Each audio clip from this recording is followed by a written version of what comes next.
Have you ever left a doctor's office feeling more confused or even scared than when you walked in? You're not alone.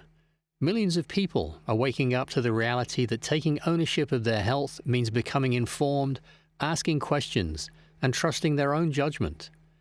Today, we're sitting down with Amanda from Yummy.Doctor, a health educator who's dedicated her career to helping people reclaim their health authority. She's going to break down what she calls the self-sovereign health model, a framework for making informed decisions without falling prey to fear tactics or one-size-fits-all medicine. In this conversation, you'll discover why the 70-30 rule might be the key to sustainable wellness, how to handle pressure from medical professionals who use ultimatums instead of options, and why integrating pain, rather than avoiding it, is essential for real transformation. Amanda also shares practical strategies for protecting yourself and your family when interacting with the healthcare system. This is a masterclass in taking radical responsibility for your well-being. Let's dive in. Amanda, thank you for joining me once more. Thank you, Adrian. Good. I'm so looking forward to this. I wanted to talk to you today about the self-sovereign health model.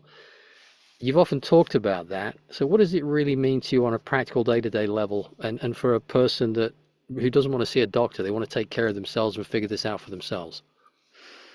Well, ultimately, self-sovereignty, the terms we're using around that, is about self-responsibility. And that's something that as an adult, you take into consideration in your lifestyle.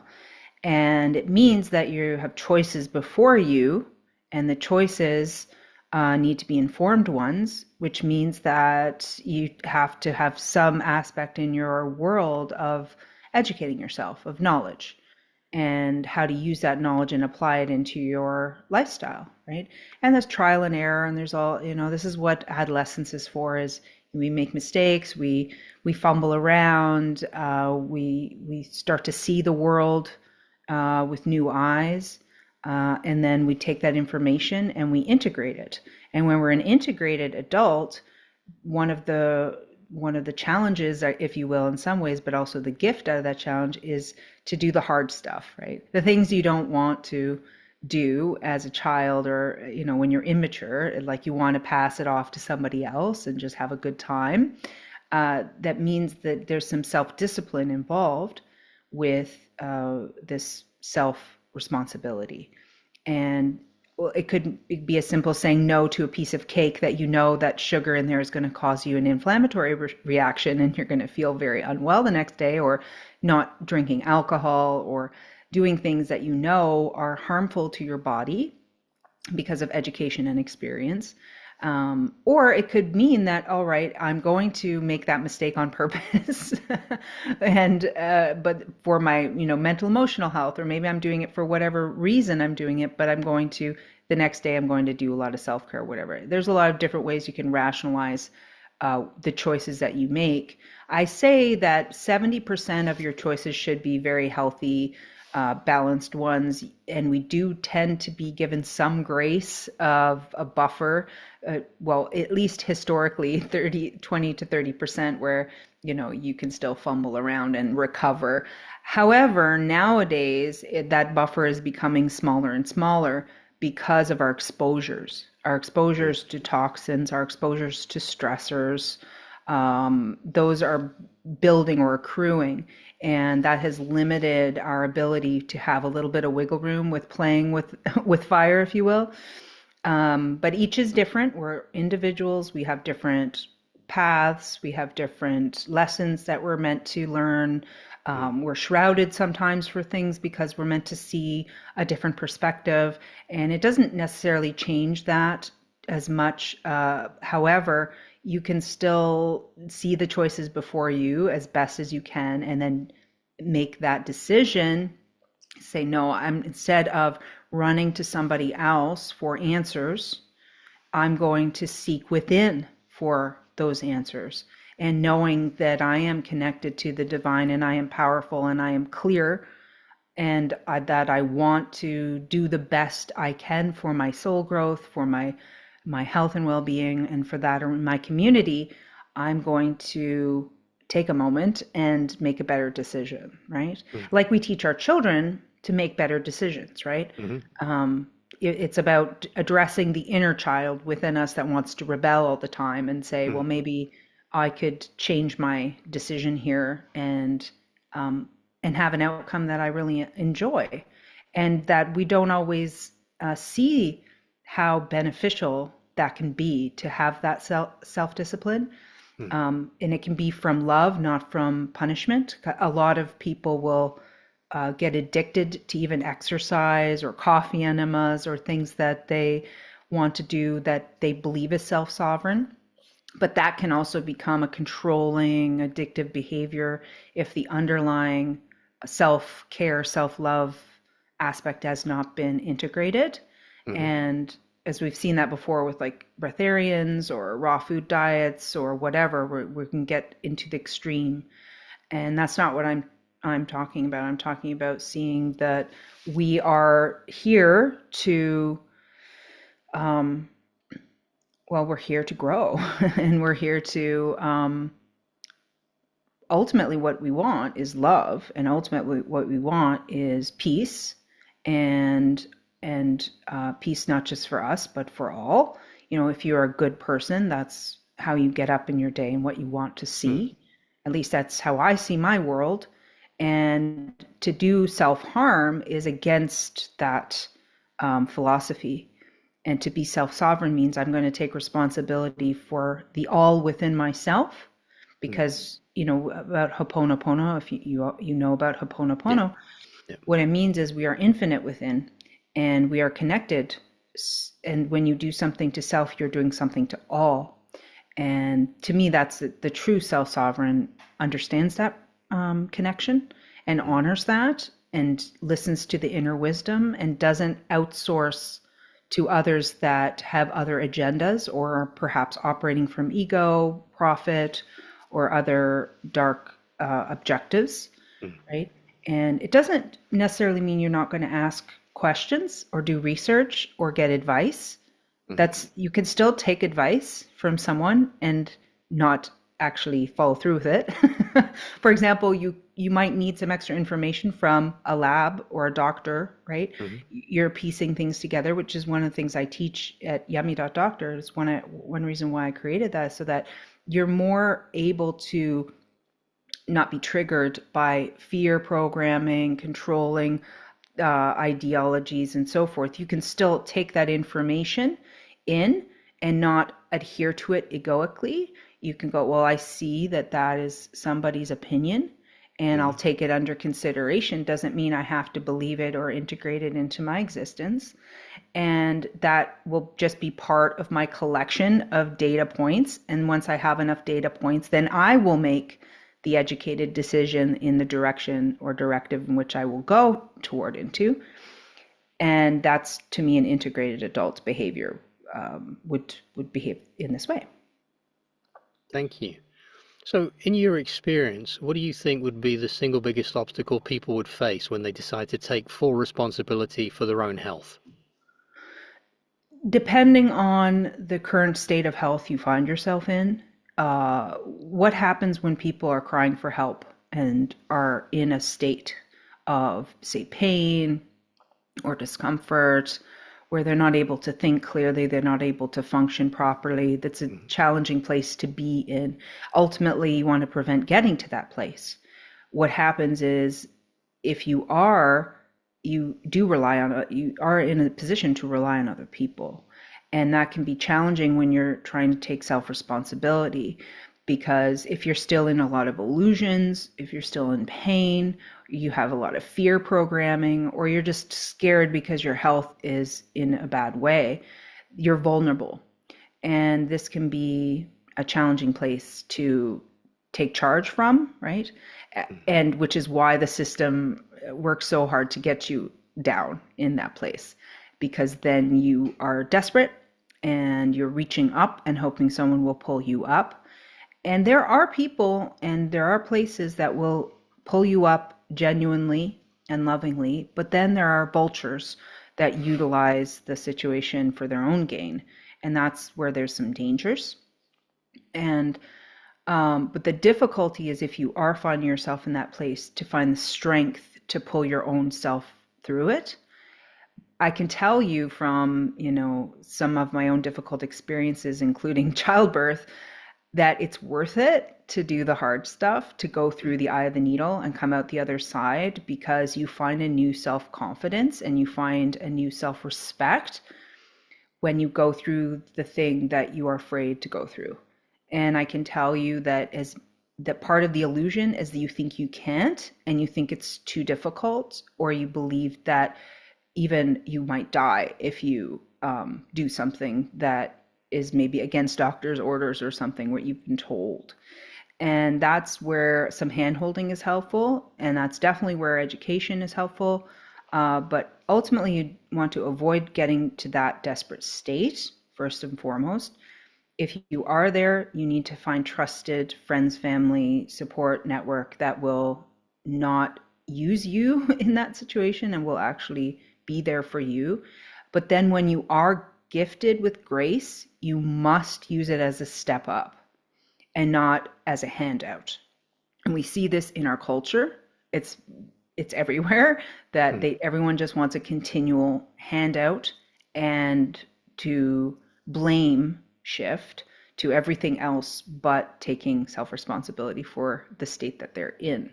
And I can tell you the sea change there is to radically accept that it's all you.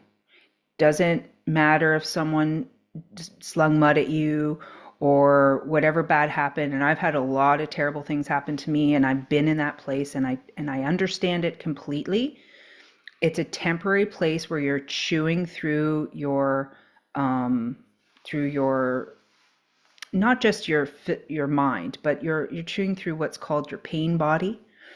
And it's an Eckhart Tolle understanding if you've read any of his stuff, right? We all have a pain body. And the bravery that's required is you must accept the pain. You must accept what is before you, regardless of whose fault you think it is, right? And it's tough to do. I'm not saying it's easy. None of this is easy. It's not about ease. Actually, ease is the trap. You know, ease is the way to have this hedonistic viewpoint of life, that everything must be for pleasure, everything must be for dopamine hit. And that is a surefire way, ironically, to misery. And when you accept the pain and you integrate it, and you say, it doesn't matter whatever I think other people may have done to me, it is ultimately me, it's mine, that is the ownership and the transformation point. And then you can lift your own bootstraps up at that point because of it. And we have to feel it. People avoid the feeling, and because it's uncomfortable, and that is the opposite. The people run to the opposite, right? They go, I don't, I can't, I won't. I've heard so many people over the years say, that's too hard for me, I'm scared, I won't go there. And when you can help them very gently go to that place, they're empowered after it, because they realize that they did it. They really did it. Even if it's a little bit of a help, they still feel like it was them. But something interesting happens then, Amanda, if I might just interject there, that if you've got something that's out your comfort circles here, and something's over here, if you can get to that, everything, your circle gets much bigger. So everything you couldn't do before is also now within reach. Yes. And that's what life seems to be about. That's been my experience of it, that by doing the really hard things, I've got more access to more of my own resources to do things that I thought were impossible. Absolutely. And therein lies the joy. Yeah. And the real power, and not from a power hungry ego side. I mean a godly power, a divine power, a source power, right? And that weakness that you felt dissipates. Now you have access to next levels of your own being, which is beyond just the idea of empowerment. It is keeping you on your divine path. It's helping you with your lessons and your next steps in your life.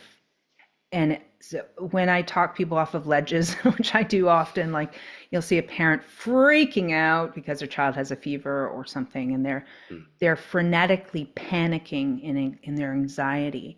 And the first step there is I calm them right down, right? Mm. That's because you cannot think, Yep. right, when you're in an emotional panicked state.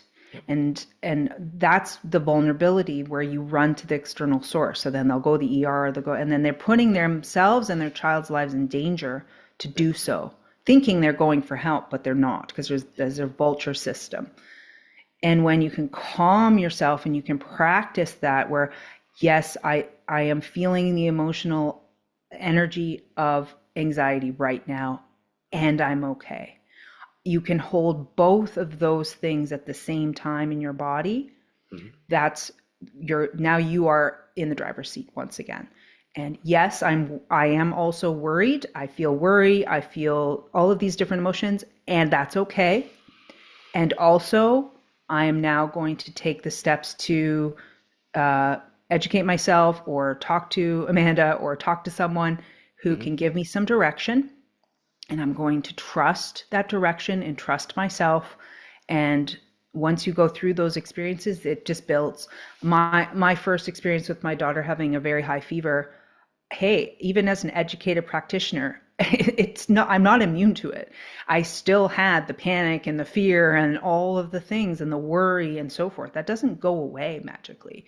It's just that you learn that that's normal, that's part of your human experience, and you learn to separate that out from your wisdom body and just accept that that's part of you right now. You're going Mm. to breathe through it, and then the brain comes back. And I did skin on skin with her. I made sure it was hydrated, and it was like, okay, what's the worst case scenario? I would do that a lot. What's the worst case scenario? Okay, well, she's going to get dehydrated. That's bad. She could have a seizure if it gets too high. Okay, I understand that. But even so, I know that febrile seizures don't have bad outcomes. So even that isn't so bad. And like, talk myself off the ledge. That's where you want to get to, where you don't need someone else to rely on to do that for you. You're doing that for yourself. And parenting is a good test for all of those things you thought you figured out in your 30s or 20s or whatever. It's always going to be another lesson and level. It's going to elevate you again. It's always going to circle back, and never think you've arrived, because there's no final destination. But that's ultimately where the work ahead for understanding it and applying it. Mm. Hopefully I That's answered that great. question. Well, you actually answered the next question as well, which I was going to ask you, what advice you give to someone who feels pressured by family or doctor to follow a conventional path when they don't really believe in it, but you answered that beautifully just then. Yeah. So Oh, thank you for that. anyone pressuring you automatically is a red flag. Yeah. That's first and foremost.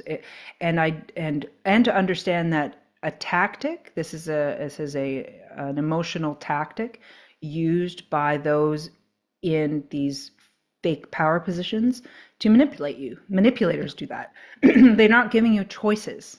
No. A really good teacher, a really good healer, anyone who is worth their salt, will offer you a constellation of choices, Hmm. not bully you and threaten you. If you don't do that, you're going to die. If you don't do this, your child's going to die. That That wording was exactly what they said to my partner when when she went through her cancer expression. That was exactly what the oncologist said. If you listen to me, Adrian, you will die, Yeah. which made me burst out laughing. It is laughable Yeah. because, first of all, please show me your crystal ball that you must use some Yeah. divination to figure out the future of what you Yeah. think is going to happen, right? Yeah. I thought you were all about science, but this seems very divinatory to me to predict someone's death. Wow. Mm. Yeah, like Well, he you. was a compulsive liar because I said to him, "You kept us waiting for an hour." And he said, "Well, I've been reading the notes." And I said, "Really?" I said, "Because a guy who looks just like you walked past us out there in the waiting room 5 minutes ago with his coat on coming into the hospital. So either you have a twin or you're lying," which kind of set the tone for the rest of the meeting. That's nice. That's good Yeah. at calling. Well, there lots of them are very on the narcissistic spectrum, high up on the narcissistic Oh, spectrum. yeah, Of yeah, yeah. course, because this. He put a Sorry. complaint in, and apparently he said, I'm going to complain about it. And I went, why? I'm not a patient and I don't belong here. Well, who are you going to complain to? And we went to another hospital, and they'd heard about that conversation with him. And I'm like, what's going on here? This is ridiculous. I'm 40 miles from the first place. This is Anyway, what they do when they're losing control. They yeah, threaten. And yeah. you see this all the time. I have helped people out of really difficult situations where Child Protective Services has been called because a parent or just someone is like, I don't want you to do that to my child. And I'm saying Mm, no. And I'm saying no with rationale, backed science. These are people who bring studies. Like, it's not just highfalutin. It's actually yeah, researched and educated, and they feel threatened, and so they threaten back yeah. because most of what these practitioners or doctors do is project. Narcissists project, right? Yeah. And so they kind of show themselves. If you understand a little bit of that psychology, it really can help. Mm, And but they're bullies because they are indoctrinated. You have to understand the system they went through tells them that they're gods, they're better than other people, they're smarter than other people, that you as the non-doctor are stupid and couldn't possibly know the incredible amounts of knowledge that they know, mm, and that if you have a difficult patient, they actually have classes about how to manage difficult patients, and in their language is just someone who disagrees, right? You're mm, difficult now. What to do and how to elevate the situation into the next level of threats. yeah. And so there's different ways you can handle that. Well, first of all, what I teach is to never go in the first place, never Yeah. contract in the first place, as much as heavenly possible. Yep. That's not always going to be the situation. There's going to be emergency situations where you might find yourself there. And that's why preparedness is important. Mm, If it's birth, you have a birth plan, make sure the doctors sign it. If there is a emergency, have a document that your family members have access to about what you want to happen or not to happen in those hospital settings. A lot of times they will vaccinate these patients that while unconscious without getting consent. mm, There's a lot of really very evil, I would say, things going on in these settings where I think doctors justify it by thinking that they're better and smarter and you're just dumb and unconscious and we're just going to help you. And they believe that these things do no harm because they're very delusionally focused, meaning their focus is narrow. They only believe what they're told. yeah. They're not studying all the other. They're not looking at the VAERS reporting system. They're not looking at all the deaths and autism levels, and they're propagandized to poo-poo all of that, to Mm, throw that in the garbage, right? yeah. And so they're not. You have to know the dangers that you're getting into there. Yeah. Yeah, I think to kind of bring that onto a close, I'll give a simplistic analogy, which I think is appropriate. If the only tool you have in your arsenal is a hammer, everything you look at has to be a nail. Mm-hmm.